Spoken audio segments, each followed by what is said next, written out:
A warm welcome for the first sitting U.S. president to visit Ethiopia, and the two leaders certainly had plenty to discuss, particularly business. Ethiopia has one of the fastest growing economies in the world and one of the largest economies in Africa. And we want to sustain that momentum because a growing and inclusive economy in Ethiopia means more opportunities for the Ethiopian people and more trade and investment between our nations, which in turn helps to create American jobs. We don't want to put all our eggs in one basket. We need a comprehensive quality investment from every corner of the globe.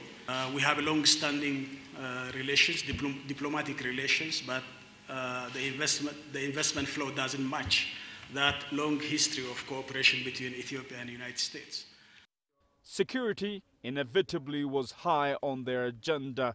Just hours before Obama touched down in Addis on Sunday, Shabaab militants had struck in Mogadishu, killing at least 15 people. Ethiopian troops play a major role in combating Shabaab, and Ethiopia's leader says Addis and Washington want to do more to stabilize Somalia. We have both agreed to work together in building peace in Somalia by helping create state institutions and by strengthening the Somali security forces in their quest to be in charge of the peace of their own country. We have agreed to intensify the campaign against terrorism in the region. Obama said Sunday's attack showed Shabaab remains a threat, but that the U.S. does not need to send in ground troops.